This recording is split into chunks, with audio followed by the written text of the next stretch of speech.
Hello students, welcome to my channel Alka classes. Students, जो हम chapter continue करेंगे उस चैप्टर का नाम है poet and pancakes, written by the writer Ashokamitran. Previous video में हमने लास्ट में डिस्कस किया था कि जो कोटमंगलम सुब्बू है वो किस टाइप का पर्सन है, उसी के बारे में बात हो रही थी। और लास्ट में हमने डिस्कस किया था कि कैसे जो कोटमंगलम सुब्बू है वो अपनी पोइट्री है वो पब्लिक के लिए राइट करता है। अब उससे आगे हम कंटिन्यू करेंगे, अपनी जो बुक है वो ओपन करेगा प्लीज। तो स्टूडेंट्स आगे है be positive, be energetic. Okay students, okay now his success in films overshadowed. Overshadowed means cover, किसी को हाइड कर देना। Overshadowed and dwarfed, dwarfed means make small. Dwarfed his literary achievements, यहाँ पे ये बताया गया है कि वो फिल्म में बहुत सक्सेस था और उसकी ये सक्सेस है वो उसके बाकी अचीवमेंट पे बहुत ही छा गई थी। और सो हिज क्रिटिक्स फेल्ट, ऐसा उसके क्रिटिक मानते हैं। क्रिटिक क्या होते हैं? आलोचक, हमारी बुराई करने वाले, आलोचना करने वाले। ही compose several truly original story poems, उसने काफी स्टोरी पोएम्स भी कंपोज की हैं in folk refrain. Folk refrain means लोक संगीत। And diction, diction means style. And also wrote as sprawling, sprawling means elaborate। Novel Thillana Mohanambal, उन्होंने एक नोवेल भी राइट की है जिसका नाम है Thillana Mohanambal. With dozens of very deftly, deftly means skilfully. It is means drawn carefully characters, और उसने उस नॉवल में बहुत से कैरेक्टर्स को बहुत ही स्किलफुली डिस्क्राइब किया गया है। He quite successfully recreated the mood and manner of the Devdasis of the early 20th century। जो early 20th century की जो देवदासी हैं उनको भी उसने बहुत ही रियल सीन करवाया है, बिल्कुल ही रियल फॉर्म दिया है। He was an amazing actor, वो बहुत ही अच्छा एक्टर था। तो स्टूडेंट्स यहाँ पे एक इम्पोर्टेंट क्वेश्चन फ्रेम होता है कि how Kothamangalam Subbu was a good actor. तो गुड एक्टर कैसे था, यहाँ पे उसका आंसर है he never aspired, aspired means wished to the lead role। कभी भी उसकी ये इच्छा नहीं थी कि उसको मेन रोल दिया जाए, उसको जो मेजर कैरेक्टर है उसका रोल दिया जाए, उसकी ये विश कभी नहीं थी। But whatever subsidiary means secondary role ही played in any of the film, उसे किसी भी फिल्म में अगर सेकेंडरी रोल दिया जाता था, ही performed better than the supposed main player. तो वो अपने रोल को मेन प्लेयर से भी अच्छे से रोल प्ले करता था और अपने रोल को मेन से भी अच्छे रोल प्ले करता था। तो इसका मतलब क्या है? He was a good actor. He had a genuine love for anyone he came across, वो जिससे भी मिलता था उसके लिए उसका लव है वो बिल्कुल ही जेन्युइन होता था। And his house was a permanent residence for dozens of near and far relations and acquaintances। और उसका जो घर है वो डजन्स के लिए तो लगभग परमानेंट रेजिडेंस बना हुआ था। मीन्स डजन्स तो उसके घर में रहते थे, चाहे उस रिलेशन वाले हो या फिर नजदीक वाले हो, उसके घर में लगभग बहुत से आदमी तो रहते थे। It seemed against Subbu's nature to be even conscious that he was feeling and supporting so many of them। और जो कोटमंगलम सुब्बू है उसे इस बात का एहसास भी नहीं था कि वो इतने लोगों को बहुत अच्छे से खिला रहा है, मीन्स उसमें ईगो बिल्कुल भी नहीं था। Such at charitable means generous, परोपकारी। Such at charitable and improvident means spending less, कम खर्च करने वाला man. And yet he had enemies, वो इतना अच्छा था, उसमें इतनी अच्छी क्वालिटीज थी, उसके बाद भी उसके एनिमीज थे, उसके दुश्मन थे। Was it because he seemed so close and intimate with the boss? अब यहाँ पे क्वेश्चन है कि कोटमंगलम सुब्बू है वो इतना पॉजिटिव था, उसमें इतनी गुड क्वालिटीज थी, उसके बाद भी उसके उसके एनिमीज क्यों थे, उसके दुश्मन क्यों थे। तो उसका आंसर है यहाँ पे गैस किया गया है कि इसका रीजन क्या हो सकता है। उसका एक रीजन तो ये हो सकता है कि वो बॉस के बहुत ही क्लोज था, और watch it his general demeanour means behaviour that resembled a sycophant means flatterer, चापलूस, या फिर उसका बिहेवियर है वो फ्लैटरर जैसा है, ऐसा लोगों को लगता है, इसलिए हो सकता है उसे जेलस फील करते हो। और हिज रेडीनेस टू से नाइस थिंग्स अबाउट एवरीथिंग, या फिर वो हर चीज के लिए बहुत अच्छा कहता था, इसलिए उसके इतने सारे एनिमीज थे। वो कुछ ज्यादा ही अच्छा था तो इसलिए उसके बहुत ज्यादा एनिमीज थे। In any case there was this man in the makeup department, यहाँ पे this man refers office boy, चाहे जो भी रीजन हो, लेकिन जो ये ऑफिस बॉय है ये क्लियरली अपनी जो टेंशन है उनका रीजन किसको मानता था, कोट मंगलम सुब्बू। इसके अकॉर्डिंग कोट मंगलम सुब्बू ही है जो इसकी सारी टेंशन की जड़ है। Use the Subbu always with the boss, तुम हमेशा सुब्बू को बॉस के साथ देखोगे, वो हमेशा बॉस के साथ रहता है।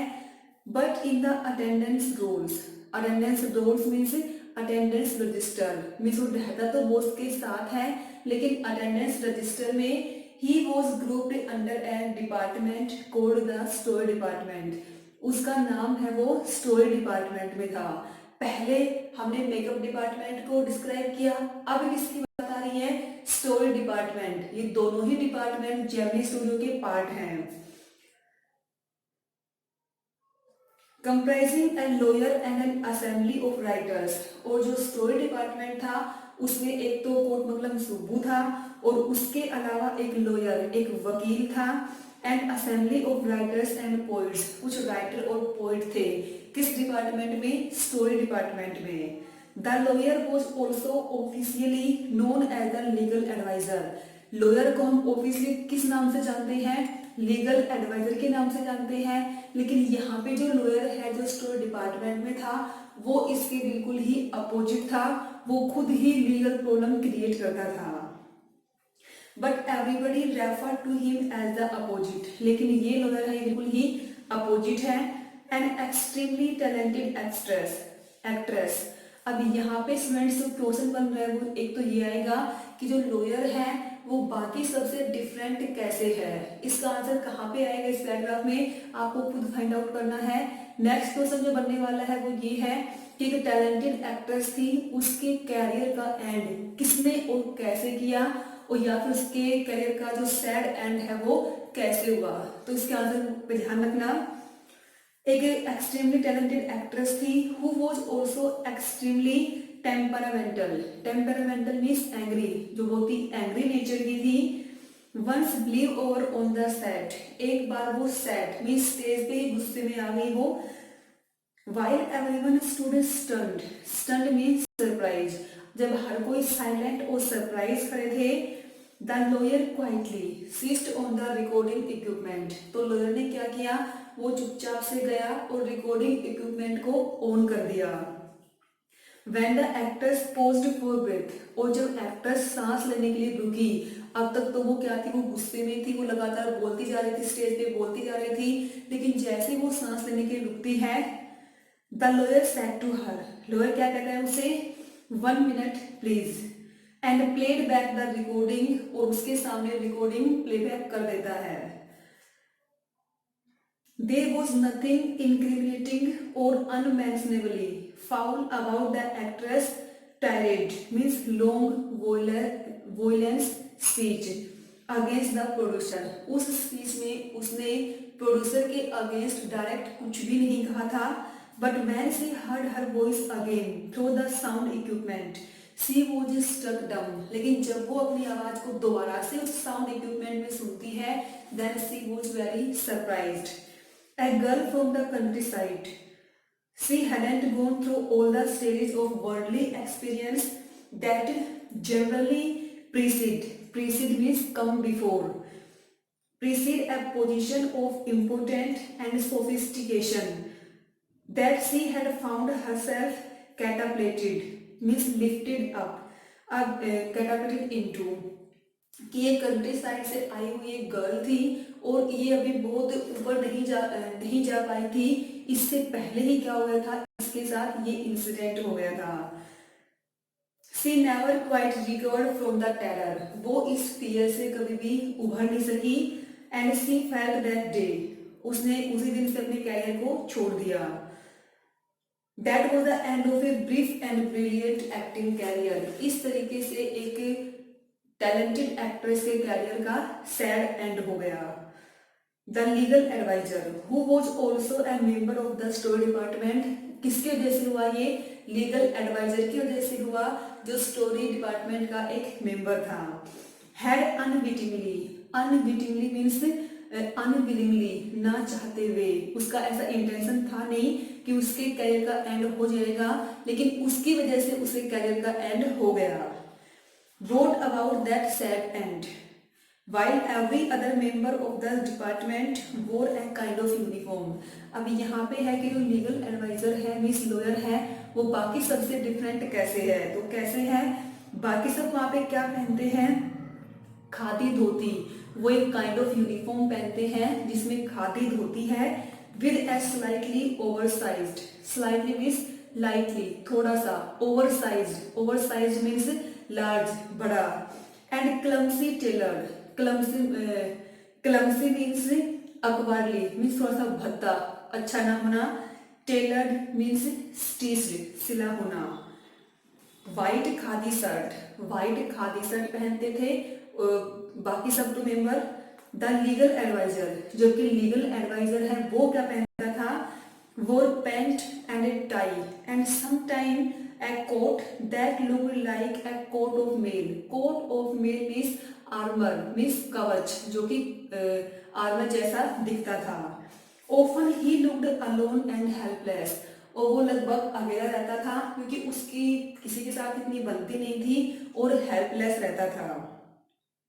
A man of cold logic in a crowd of dreamers, Gemini studio में जो भी आए हुए थे, जिन्होंने भी जेमिनी स्टूडियो को ज्वाइन किया था, उन सभी की आईज में कोई ना कोई ड्रीम थे, लेकिन इसकी आईज में कोई भी ड्रीम नहीं था। ये उस क्राउड में न्यूट्रल था, बिल्कुल ही डिफरेंट था ये। A neutral man in assembly of a Gandhiites and Khadiites, Gemini studio के जो मेंबर थे वो गांधीटीज मीन्स वो गांधी को वर्शिप करते थे और खादी पहनते थे, लेकिन उन सब में ये पर्सन है वो बिल्कुल ही न्यूट्रल था, डिफरेंट था ये। Like so many of those who were close to the boss, he also allowed to produce a film, and now a load of raw stock and pancake were used on it. एक बार इसको भी film लाने का chance दिया गया था, उस film में बहुत सारा पैनकेक भी यूज किया गया था। Not much come to the film, लेकिन फिल्म बहुत ज्यादा नहीं चली, उससे ज्यादा कुछ निकल के नहीं आया। Then one day the boss close down the store department, तो एक दिन बॉस ने डिसीजन लिया कि वो स्टोर डिपार्टमेंट को ही क्लोज कर रहा है। And this was the perhaps the only instance in all human history, ये ह्यूमन हिस्ट्री का हिस्ट्री में एक एग्जाम्पल है, where a lawyer lost his job, जहाँ पे लॉयर की लॉस्ट है वो चली गई, because the poet were asked to go home, क्योंकि जो पोइट थे उस डिपार्टमेंट में वो भी अपने घर चले गए थे।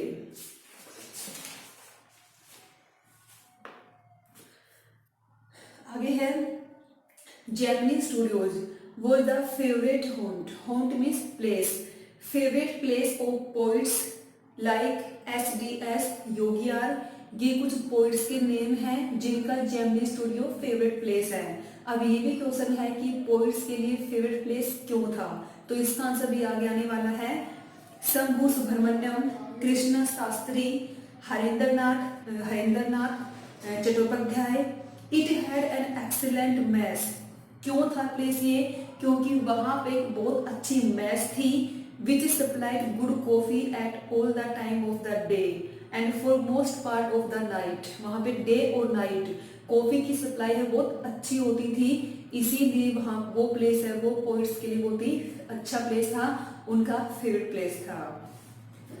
Those were the days when Congress rule meant prohibition. Here prohibition means consumption of liquor. उस टाइम पे कांग्रेस पार्टी का रूल था और कांग्रेस ने लीकर पे बैन कर रखा था। And meeting over a cup of coffee was rather satisfying entertainment. इसीलिए कॉफी के साथ एंटरटेनमेंट ही सबसे अच्छा सोर्स था। Barring the office boy, barring means छोड़ के, except the office boys and a couple of clerks, office boy को छोड़ के और एक दो क्लर्क्स को छोड़ के। Everybody else at the studio radiated leisure a prerequisite for poetry. उनको छोड़ के लगभग सारे हैं वो पहले से ही पोइट्री की एक्सपेक्ट कर रहे होते थे कि अब पोइट्री चलेगी। मोस्ट ऑफ देम वोर खादी एंड वर्शिप गांधी जी। वहाँ पे स्टोर डिपार्टमेंट में लगभग सारे खादी पहनते थे और गांधी जी को वर्शिप मीन्स पूजा करना, उनको वर्शिप करते थे। But beyond that they had note the faintest means slightest, थोड़ा सा faintest appreciation for political thought of any kind. अभी यहाँ पे स्टोर डिपार्टमेंट के मेंबर हैं वो गांधी जी को वर्शिप करते हैं, खादी पहनते हैं। इसका ये मतलब नहीं है कि वो किसी पॉलिटिकल पार्टी को सपोर्ट करते हैं, वो किसी पॉलिटिकल पार्टी को सपोर्ट नहीं करते। ये एक टेक्सचुअल क्वेश्चन भी है आपका कि क्या वो पॉलिटिकल पार्टी को सपोर्ट करते हैं, तो इसका आंसर क्लियरली क्या होगा, no. Naturally, they were all averse to the term. Averse means against. वो सारे हैं वो to the term communism. वो सारे कम्युनिज्म टर्म के अगेंस्ट है। अब ये कम्युनिज्म क्या है, इसका क्वेश्चन है कि what do you mean by communism? Just आगे इसका आंसर है a communist was a godless man. जो कम्युनिस्ट होता है, जो कम्युनिज्म को मानता है, वो कैसा होता है, गॉडलेस मैन मीन्स वो गॉड को नहीं मानता। ही हैड नो फिलायल और कंजुगल लव। उसे अपने सन या डॉटर के लिए या फिर अपने पार्टनर के लिए उसके माइंड में कोई सिंपैथी नहीं होती। He had no compulsion about killing his own parents और हिज चिल्ड्रन। वो इतना क्रूअल बन जाता है कि वो अपने पेरेंट्स और अपने चिल्ड्रन को भी मार सकता है और मारने के बाद उसे कोई भी रिग्रेट फील नहीं होता। He was always out to cause and spread unrest and violence among innocent and ignorant people. उसका पर्पज क्या होता है, जो कम्युनिस्ट को मानता है उसका पर्पज ये होता है कि जो इनोसेंट पीपल हैं उनके बीच वॉयलेंस स्प्रेड करनी है। सच नोशंस मीन्स अजम्पशंस, धारणाएं। Such notions which prevailed everywhere else in South India at that time also naturally floated about vaguely. Vaguely means not clearly. Among the khadi clad means khadi wearing poet of Gemini Studios. कि वहाँ पे south India में communism की जो assumptions है वो फैल गई थी, तो जेमिनी स्टूडियो में भी ये अजम्पशंस हैं ये वैगुअली स्प्रेड थी। Evidence of it was sown forthcoming, लेकिन इसके प्रूफ है कि वहां पे ये धारणाएं थी, इसका प्रूफ है वो बाद में सामने आएगा। वेन फ्रैंक बुचमैन, अब यहाँ पे एक पर्सन का नाम है फ्रेंच बुचमैन। अब उसकी एक आर्मी है and name of that army is moral rearmament army means in short MRA। Frank Buchman है जिनकी आर्मी का नाम है moral rearmament army. Some 200 strong, उस आर्मी में 200 पीपल हैं।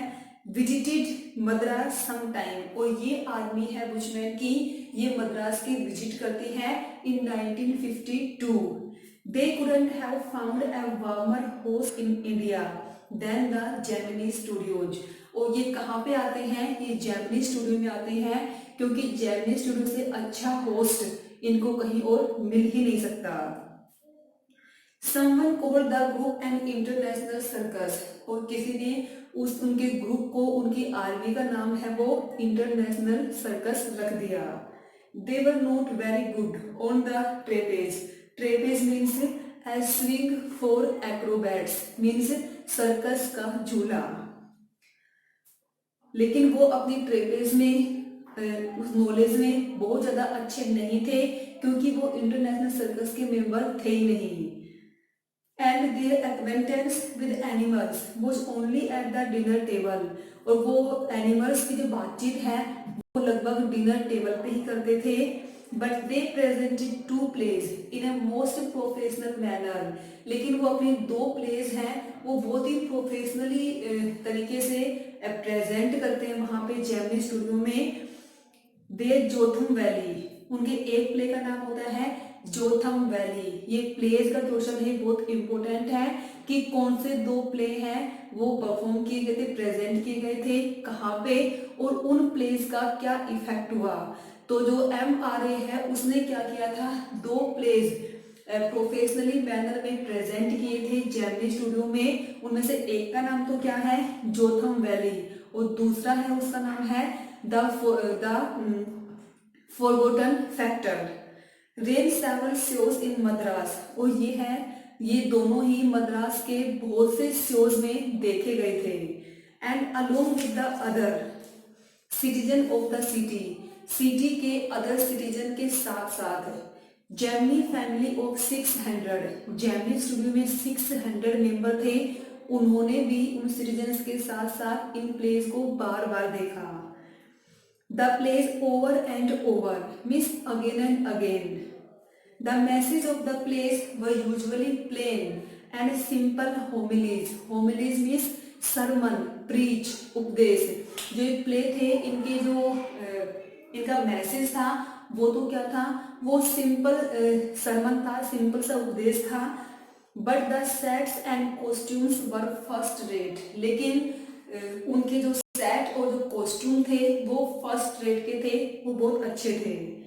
Madras and the Tamil drama community were terribly impressed, and for some years almost all Tamil plays had a scene of sunrise and sunset in the manner of Jotham Valley।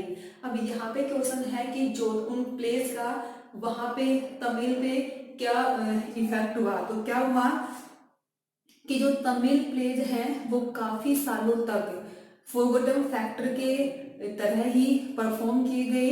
जैसे कि forgotten factor था, उस play में जो stage है वो bear होता था, और जिस तरीके से सनराइज और सनसेट का सीन लिया गया था तो तमिल प्लेस में भी वही सीन बनाए गए।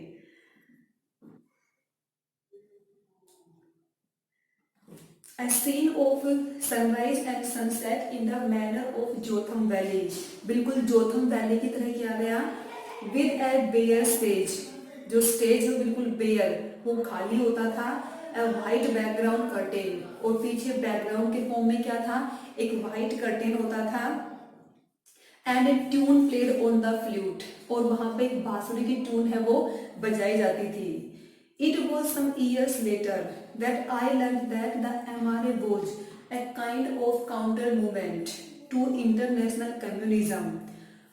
अब ये कहता है अशोकामित्रन कि उसे बाद में पता चला था कि एक्चुअल में वो सर्कस के मेंबर नहीं थे, वो एक इंटरनेशनल कम्युनिज्म के अगेंस्ट कोई मूवमेंट था, वो सारे उसके मेंबर थे। इवन मिस्टर SS वासन जो कि जेमिनी स्टूडियो के डायरेक्टर हैं, उनको भी इस मैटर में नहीं पता था। And the big bosses of Madras like mister Vasan simply played into their hands, और मिस्टर S वासन है वो भी उनसे धोखा खा गए, वो भी उनको नहीं समझ पाए। I am not sure however that this was indeed means reality, indeed the case for the unchangeable aspects of these big bosses and their enterprise means organization remained the same। लेकिन उसे इस बात में डाउट है कि real में था या फिर नहीं था, क्योंकि जो बिग बॉसेस हैं उनकी कंपनीज हैं वो उसके बाद भी चेंज नहीं हुए। MRA रियल में था या नहीं था, इंटरनेशनल कम्युनिज्म रियल में था या फिर नहीं था। The staff of Gemini studio had a nice time hosting 200 people of all hues, hues means colored, all hues and size of at least 20 nationalities। और जो जेमिनी स्टूडियो के मेंबर हैं उन्होंने जो वहाँ पे जो पीपल आए थे MRA के, उनकी होस्टिंग के लिए बहुत अच्छा टाइम स्पेंड किया था। It was such a change from the usual collection of crowd players waiting to be slapped with a thick layer of makeup by the office boy in the makeup department। जो makeup department का office boy है वो crowd का makeup करता था, उसकी बजाय वो चेंजमेंट काफी अच्छा था। कौन सा चेंजमेंट? कि वो उस आर्मी के वेलकम के लिए क्या कर रहे थे, उनकी होस्टिंग के लिए प्रिपरेशन कर रहे थे, उनके अच्छे से सेवा कर रहे थे, तो वो सब उन्हें काफी अच्छा लगा था जेमिनी स्टूडियो के मेंबर्स को। A few months later, later means after, the telephone lines of the big bosses of Madras buzzed, and once again we at Gemini Studio cleared a gold shooting stage to welcome another visitor। अब कुछ महीनों के बाद क्या होता है, दोबारा से बिग बॉसेस, मद्रास के बिग बॉसेस की टेलीफोन लाइन है वो दोबारा से बिजी होने लगी, क्योंकि एक बार फिर से जेमिनी स्टूडियो में कोई विजिटर आने वाला है और उसके वेलकम के लिए फिर से एक बार जो स्टेज है उसको खाली करना होता है। All they said was that he was a poet from England। अब स्टूडियो के मेंबर हैं उनमें यही डिस्कशन चल रहा है कि जो विजिटर आएगा वो इंग्लैंड का कोई पोएट है। The only poet from England and simple Gemini staff knew or heard of Wordsworth and Tennyson. अब वो सारे आपस में गैस कर रहे हैं कि वो इंग्लैंड का कौन पोइट हो सकता है। तो कुछ लोग ये कहते हैं कि या तो विलियम वर्ड्सवर्थ हो सकता है, ये भी इंग्लैंड का है, या वो टेनिसन हो सकता है, वो भी इंग्लैंड का है। The more literate, literate means scholar, विद्वान। जो स्टूडियो के जो लिटरेट पर्सन थे वो क्या कह रहे थे कि वो कोई जॉन कीट्स नाम का पर्सन हो सकता है, या पीबी शैली हो सकता है, या फिर जॉन बायरोन हो सकता है। And one or two might have faintly come to know of someone by the name Eliot. और उनमें से एक दो ये कहते हैं कि हो सकता है कि जो आएगा वो विजिटर वो टी.एस. इलियट हो। ये सारे नेम किसके हैं? ये इंग्लैंड के पोइट्स के नेम हैं। Who was the poet visiting the Gemini studio now?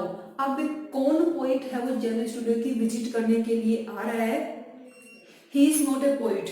Actually वो पोइट नहीं है, he is an editor। Means वो पोइट तो है ही, साथ में वो क्या है, वो एक एडिटर भी है। That's why the boss is giving him a big reception।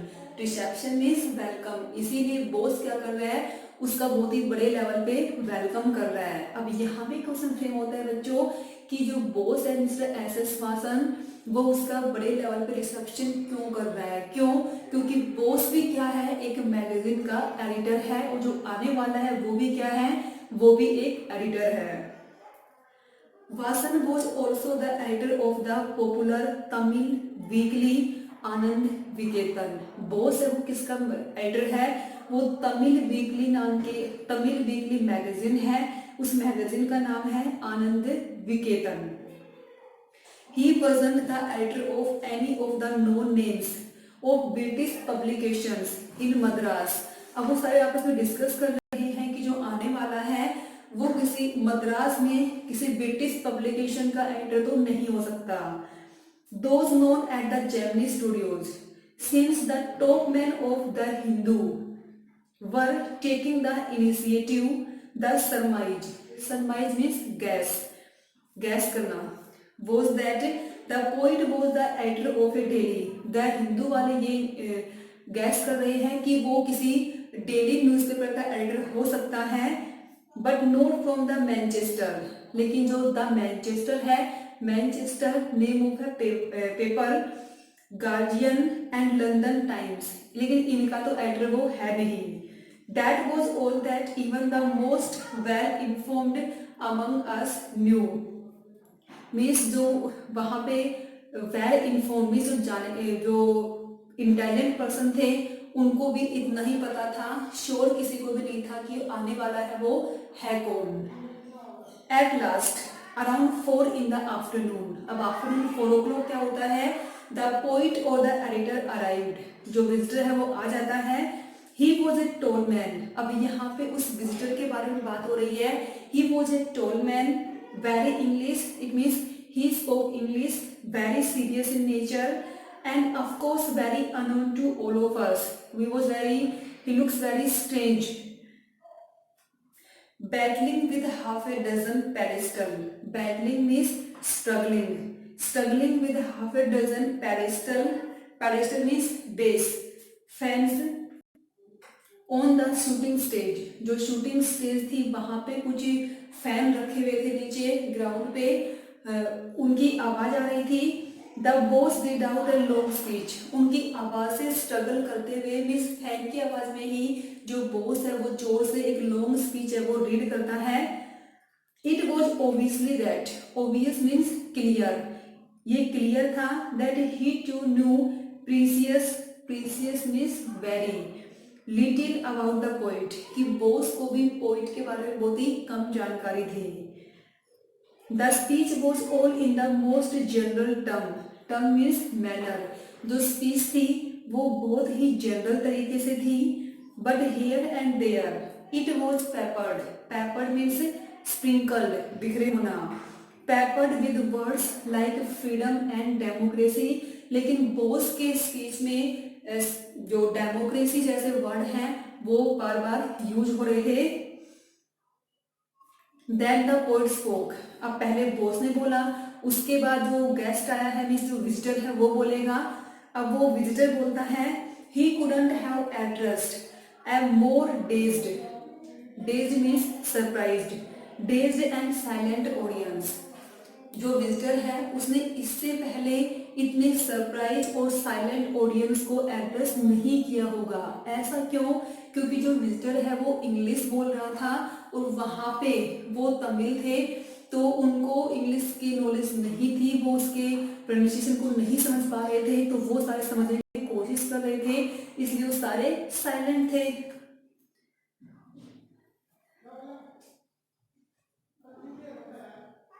No one knew what he was talking about. किसी को नहीं पता समझ आ रहा था कि वो किस मैटर में बात कर रहा है।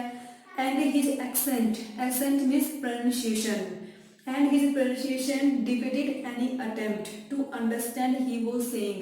वो उसके pronunciation को समझने की कोशिश करते हैं, लेकिन lasted about an hour, और ये सब 1 घंटे तक चलता है। Then the poet left and we all dispersed in utter bafflement. Utter means complete और bafflement means perplexed, confusion. उसके बाद सारे जो मेंबर हैं वो कंफ्यूजन में होके दाएं बाएं हो जाते हैं। वो कंफ्यूजन में क्यों थे? क्योंकि किसी को समझ ही नहीं आया कि विजिटर है ये है कौन, उसे मैं नाम भी नहीं बताया यहाँ पे, वो किस पर्पज से आया है, उसने क्या बोला, कुछ समझ में नहीं आया। तो यहाँ भी बच्चों एक क्वेश्चन है कि वो उस विजिटर की बात को क्यों नहीं समझ पाते हैं, because of his strange pronunciation. तो ये इसका आंसर होगा। वट आर वी डूइंग, हम सब यहाँ पे क्या कर रहे थे। What is an English poet doing in A film studio, English poet का फिल्म स्टूडियो में क्या काम था। विच मेक्स तमिल फिल्म्स, उस स्टूडियो में जो कि तमिल फिल्म बनाता है। For the simplest short of people, people who lives least afforded them on the possibility of cultivating, cultivating means developing a taste for English poetry.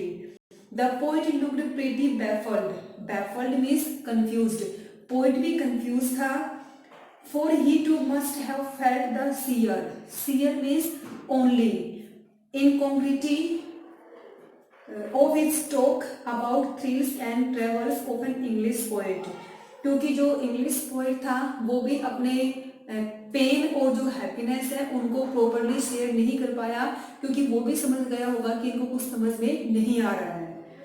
His visit remained an unexplained mystery, और उसकी जो visit है studio में वो क्या थी, वो unexplained mystery थी। तो ये भी क्वेश्चन है कि जो इंग्लिश पोइट है उसकी विजिट थी जेमिनी स्टूडियो में, वो अनएक्सप्लेन्ड मिस्ट्री क्यों थी। तो क्यों थी, आई थिंक आपको क्लियर है कि उसका जो प्रोनाउंसिएशन है वो स्ट्रेंज था, वो कुछ समझ नहीं पाया था इसके बारे में, इसलिए जो मिस्ट्री है वो क्या थी, एक अनएक्सप्लेन्ड मिस्ट्री थी उसकी visit.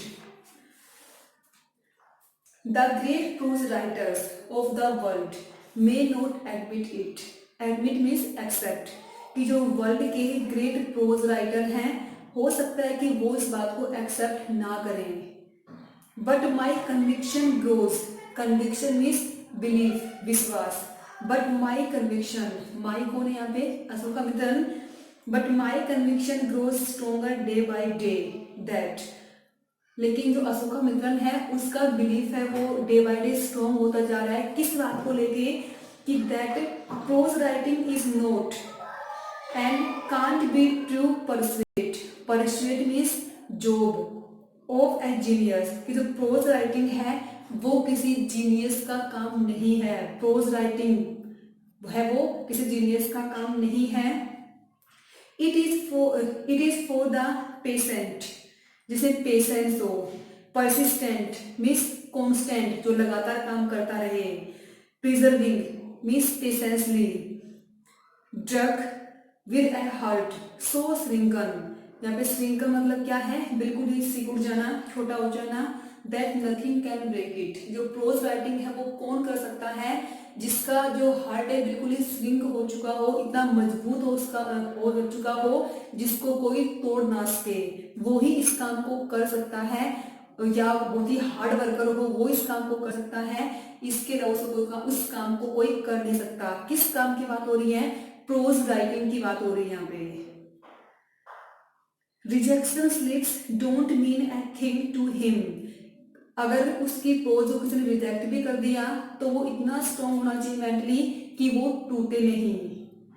He at once sets about making a fresh copies of the long prose piece and sends it on the another editor, enclosing postage for the return of the manuscript.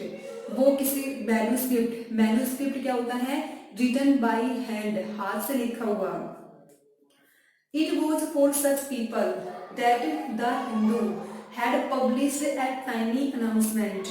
अब लोग क्या कहते हैं कि जो the Hindu है उसमें एक टाइनी अनाउंसमेंट आई हुई है इन एन इनसिग्निफिकेंट कॉर्नर, किस कॉर्नर में, जो कि इम्पोर्टेंट नहीं है, उस कॉर्नर में एक अनाउंसमेंट आई हुई है द हिंदू में।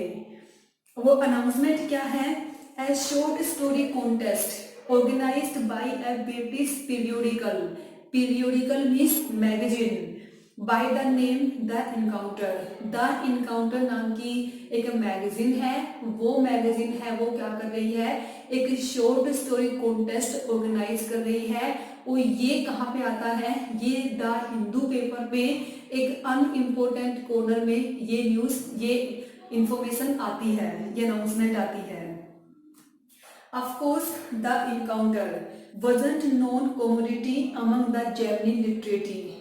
Literati means scholars, विद्वान, और जो द इनकाउंटर है उसके बारे में जर्मनी के जो स्कॉलर्स हैं उनको बहुत ज़्यादा नहीं पता था। I wanted to get an idea of the periodical before I spent a considerable sum in postage sending a manuscript to England.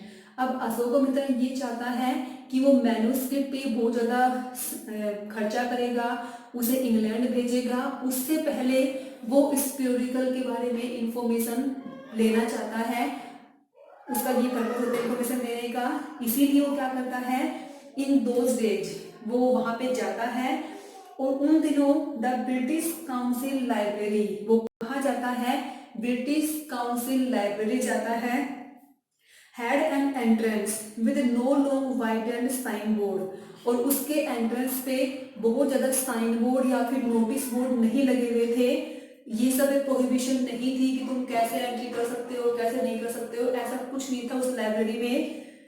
Notice to make you feel you were sneaking into a forbidden area, and there were copies of the Encounter lying about in various degree of freshness, और वहाँ पे वो देखता है library में जाके कि वहाँ पे एक मैगजीन है द इनकाउंटर, उसकी बहुत सी फ्रेश कॉपीज हैं वो रखी हुई हैं, ऑलमोस्ट अनटच्ड बाय रीडर्स, और कुछ तो ऐसी थी जिनको रीडर्स ने टच भी नहीं किया था। When I read the editor's name, अब अशोकामित्र वहां पे जाता है और जब वो उस मैगजीन के एडिटर का नेम देखता है, I heard a bell ringing in my shrunken heart, तो उसे ऐसा लगता है कि उसके हार्ट है वो श्रंकन हो गया और उसमें कोई बेल है वो सुनाई देती है उसको। क्यों? इट वॉज द पोइट, क्योंकि जो एडिटर है ये वही पोइट होता है who had visited the Gemini studio, जिसने कहाँ विजिट की थी? जेमिनी स्टूडियोज में विजिट की थी। I felt like I had found an long lost brother and I said, और उसे ऐसे लगता है कि उसका कोई बिछड़ा हुआ भाई है वो मिल गया, और वो सिंगिंग स्टार्ट कर देता है। I sing as I sealed the envelope and wrote out his address, वो एनवेलप को क्लोज करता, सील करता है और उस पे उसका एड्रेस राइट कर देता है। I felt that he too would be singing the same song, उसे ऐसे लगता है कि जो स्टीफन स्पेंडर जो कि पोएट है, जो कि इसका एडिटर है, वो भी यही सॉन्ग गा रहा होगा। Long lost brothers of Indian films discover each other by singing the same song in the first reel and in the final reel of the film.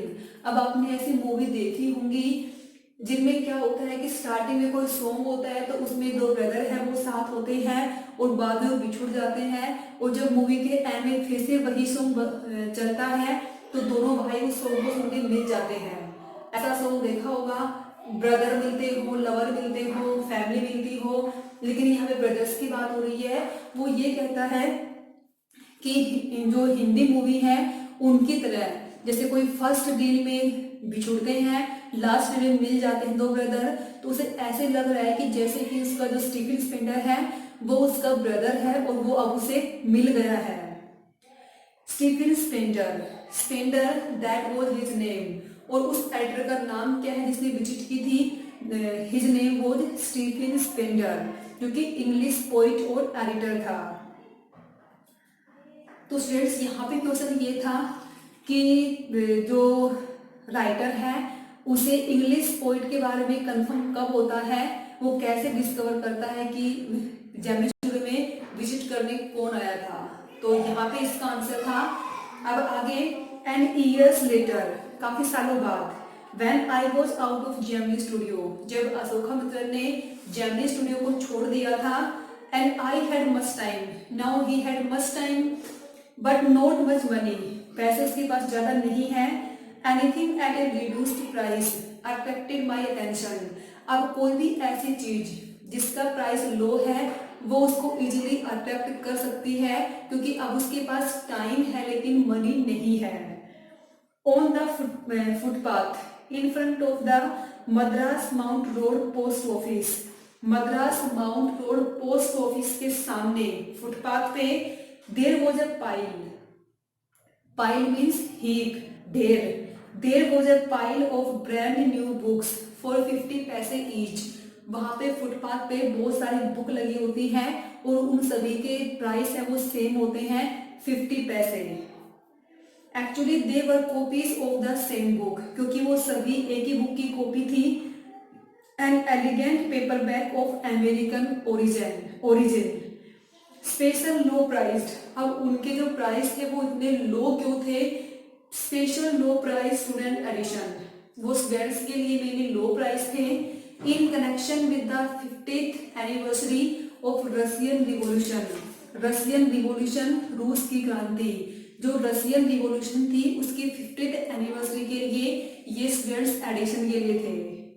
I paid 50 पैसे and picked up A copy of the book the god that failed, अब जो high writer है वो 50 पैसे पे करते हैं और एक बुक की कॉपी उठा लेते हैं, और वो बुक कौन सी होती है? The god that failed. ये आपका टेक्स्ट और लास्ट क्वेश्चन है बच्चों कि what does the book the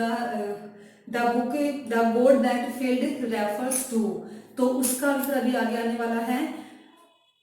6 eminent man of letters, eminent means famous, man of letters means scholars, विद्वान। In 6 separate essays. उस बुक में 6 एसेज थे, 6 राइटर्स थे, क्योंकि जो एक ऐसे है वो हर एक अलग के द्वारा लिखा गया था। मीन 6 एसेज है वो 6 राइटर ने लिखे थे जो कि उस बुक में थे। डिस्क्राइब देयर जर्नी, और उस बुक में क्या लिखा हुआ था, उन सब की जर्नी, कहाँ, इनटू कम्युनिज्म, कि कैसे वो कम्युनिज्म में गए, एंड देयर डिसइल्यूजन रिटर्न, और कैसे वो उस कम्युनिज्म से बाहर निकले, ये सब उस बुक में डिस्क्राइब कर रखा था। अब वो 6 राइटर्स कौन कौन से हैं, Andre Gide, Richard Wright, Ignazio Silone, Arthur Koestler, Louis Fischer and Stephen Spender. ये 6 राइटर थे जिन्होंने अपने अपने ऐसे हैं उस बुक में डाल रखे थे, राइट किए हुए थे। Stephen Spender, suddenly the book assumed tremendous significance, tremendous means too much, बहुत ज्यादा, significance means importance.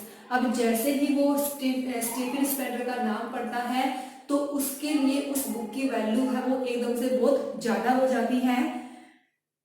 Stephen Spender, the poet who had visited Japanese studio, क्योंकि वही पोइट था जिसने स्टूडियो की विजिट की थी। In a moment I felt a dark chamber of my mind, chamber means room, of my mind lit up by a hazy, hazy means unclear, illumination means lightning, और उसे ऐसे लगता है कि उसका माइंड है वो एक लाइट से जल गया है। The reaction to the Stephen Spender at Japanese studio was no longer a mystery. अब उसके लिए स्टीफन स्पेंडर का आना कि उस जैपनीज में आया था, अब उसके लिए ये मिस्ट्री नहीं है। The boss of the Japanese studio may not have much to do with the Stephen's poetry. जो बॉस है उसको स्टीफन की पोइट्री से बहुत ज्यादा लेना देना नहीं है, but not with the gold that failed. तो स्टूडेंट्स, आई थिंक आपको चैप्टर की चैप्टर है वो अच्छे से क्लियर हो गया होगा। तो इसकी रीडिंग बच्चों जरूर करनी है एक बार अच्छे से, कहीं भी कोई मीनिंग क्लियर ना हो, कोई सेंटेंस क्लियर ना हो, उसको अंडरलाइन कर लेना और आप मुझसे पूछ लेना। Thanks for watching. Tell me pretty lies, look me in the face, tell me that you love me, even if it's fake.